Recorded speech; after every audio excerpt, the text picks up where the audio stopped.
Hello everyone, it's Lel and this is another episode of Cine Request. In today's episode, I'm going to be talking about MAHOU SHOUJO LYRICAL NANOHA Detonation, which is the fourth movie of a series of movies from the Nanaha franchise, and it was chosen by Baka Inubashiri, who is a Twinkle Imagination member of this channel. If you'd like to know more about video requests or the Cine Request style of video, there is a link on the description box in which you can check out my Patreon, and depending on the tier you can choose whatever you want me to watch and talk about here on the channel. So this is actually the second video that I'm doing on this series. I talked about Reflection, which is the third movie, and now I'm talking about Detonation, which is the fourth. Well, I already liked Reflection a lot, but I think Detonation is even better. One of the things I said about Reflection is that it's basically a glorified fighting scene. It's a movie that contains like 70 or even like 80% of fighting scenes, which is cool. But I feel like Detonation balances it a little bit better with fighting scenes and, you know, regular scenes, and also a lot of story. And lots of things that I was expecting explanations for were explained, and it felt very satisfactory. And even if I said Reflection had more fighting scenes, I feel like the fighting scenes in Detonation are even more epic. They are fewer, but some of them are extremely gorgeous. So for me to start talking about, I am going to focus first on the story of this movie. Obviously this video is going to contain lots of spoilers. I should have said this before. So if you haven't seen it and you want to see it, come back to the video after you've watched this movie. But okay, I'm gonna start by talking about the story, and this time around we have a lot of lore and a lot of the past from the villains of this movie, which was pretty interesting to watch. We have Iris, who created havoc in the first movie, in Reflection, and now we see her past, and we see Yuri's past too in Eutoria, which is their home planet. I feel like the story had great pacing. It didn't show everything you needed to know right at this first moment. It left us hanging for more, and I feel like the thing that really made me long and want for more stuff was Yuri's background and what really made Iris so angry to start everything that started in Reflection. Why? What could Yuri do that was so bad since they were having such a good relationship? Also, the thing that really made me very curious and endeared was the story of the three warriors that Yuri has, and she basically created them or gave them life. Not really, but she enhanced their lives in such a great way, and the way they showed it in the narrative was super rich. It was really incredible, and for me it was one of the best parts of the movie. And not only that, we see those three characters, those three warriors that Yuri created, we see them interacting with the Nanaha bunch. So it was very interesting to get to see more of their personalities. We saw them as warriors in the first movie, and now we saw them more as, I don't know, more fleshed out characters and actual humans. I don't know if I can call them humans, but yeah, they had more personality, and they enhanced on the personality that we already saw in Reflection. And, you know, learning that they were actually cats that Yuri got and saved and then gave them life was super satisfying, and it was very cute and endearing to watch. And those three were protagonists of one of the most impactful scenes of this movie, which was their sacrifice to save Yuri. So that moment when they basically fused and, you know, they fought as one and saved her and broke her mental control. Oh my god, it was super powerful, it was super emotional. I almost cried. So, talking about the villains, we have Iris, who is the biggest villain of the movie. We have Yuri, who is being controlled by Iris to do bad things and fight against Nanoha's bunch. And in like half through the movie, we got to actually see the real villain behind everything. So let me get my points on that. First, we have Iris. Iris is a good villain. She is cruel, she is manipulative, she is a bad person in lots of different aspects of the expression.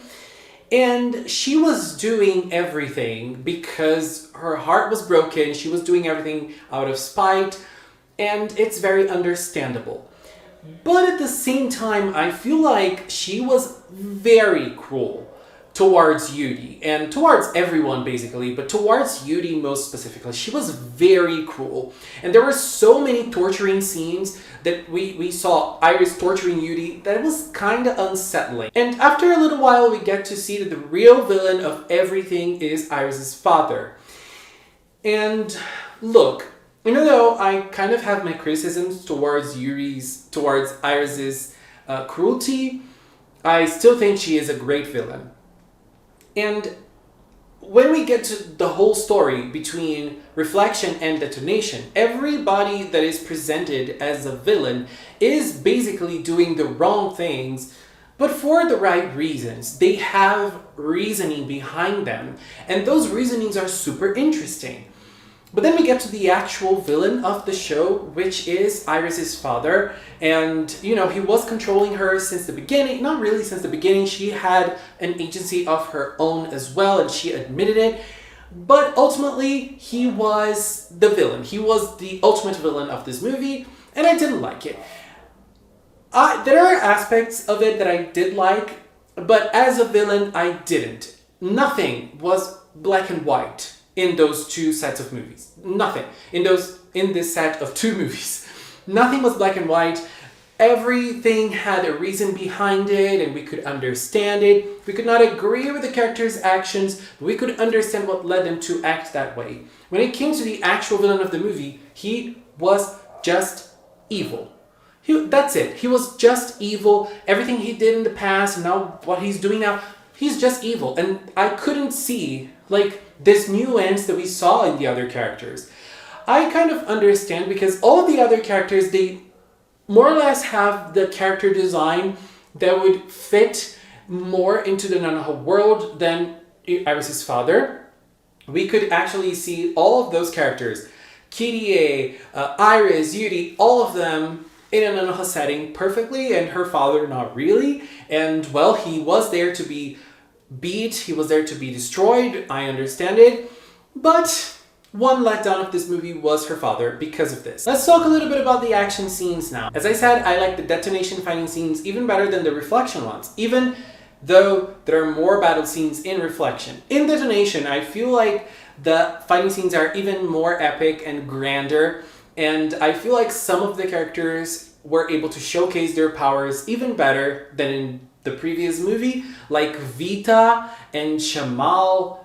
God, that was really incredible.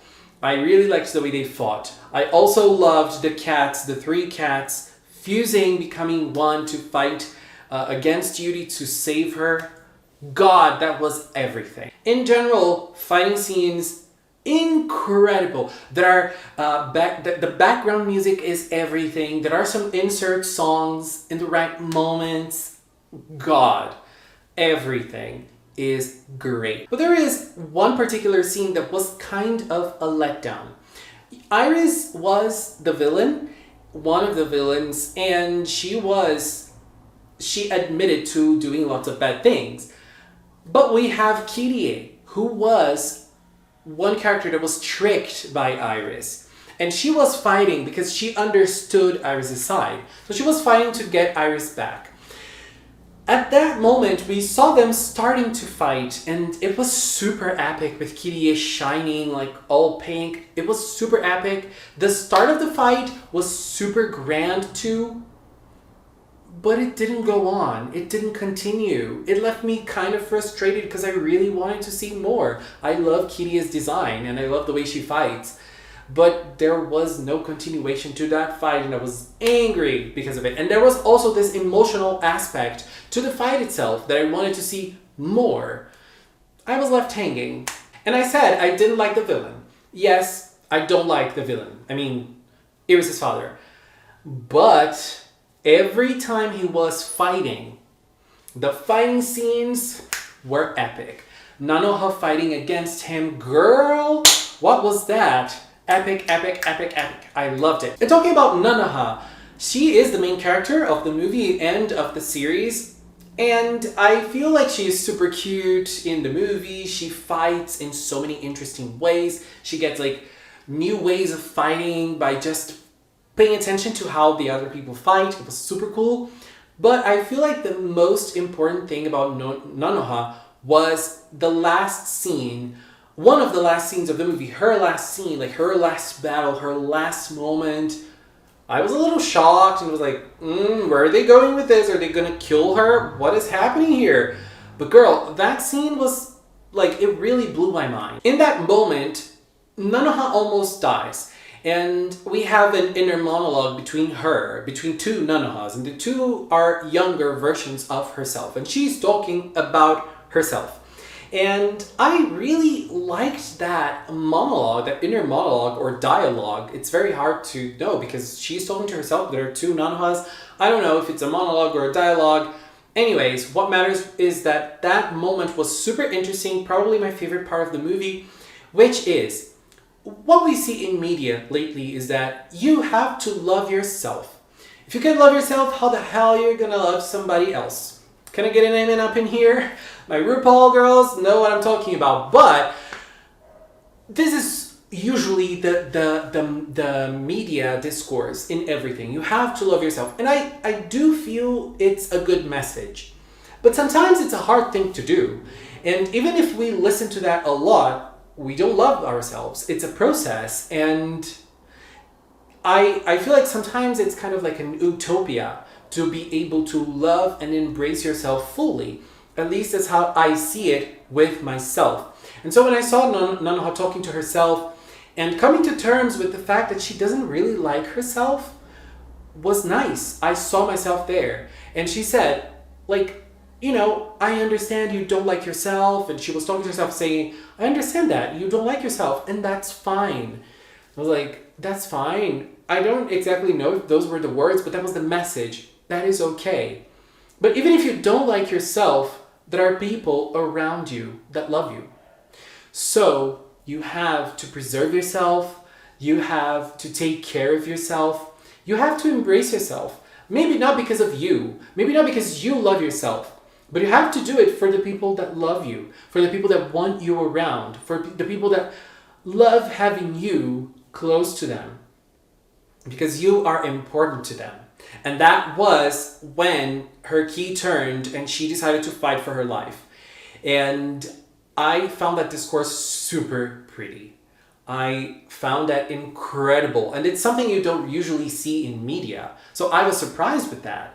And I was very thankful that it was done this way because I loved it. I really did. So overall, Detonation, a great experience. I talked about the downsides. There is one more downside, which is I think that overall the narrative lacks consequence. Iris did so many bad things, and she had a probation time or something, but it was super fast. She deserved to go to jail. She regretted what she did. I understand it, but girl, the things she did, come on. The things she did, like she really deserved a jail time or something, you know. And also, KDA, I also think that, you know, she also deserved something. She was being tricked and everything, but she is still the owner of her own actions. I mean, she's a teenager, so no, not really. Not really, but in Iris's case, I found that a little strange. And after you see an epic battle of epic proportions like this, nothing really big happening to any of the characters, you know, it kind of, like, where is the consequence of something this big? It's not that I want everyone to die, but like, the cats who sacrificed themselves, they got back at the end and they are alive, they're happy, I was happy because I love them. I really love them. Yuri was fine, everything was fine at the end. And as I said, I feel like the narrative kind of lacks a little bit of consequence, and that is a little downside, but it's still a downside that doesn't really play a big part in the overall experience of both movies, which were Very, very nice, and a great way for me to get back to the Nanoha franchise. Inu, thank you very much for choosing this. I was very happy with watching it, and well, I hope you enjoyed my take on the movie as well. So if you liked this, please leave a like, leave a comment, let's keep talking. And I want to take this time to thank the members and the supporters of the Magical Cinnamon channel. If you are one of them, thank you so much for everything. Thank you so much for your support and for believing in Magical Cinnamon. And if you've watched up until now, thank you so much as well. Thank you so much for watching. Until next time, bye bye!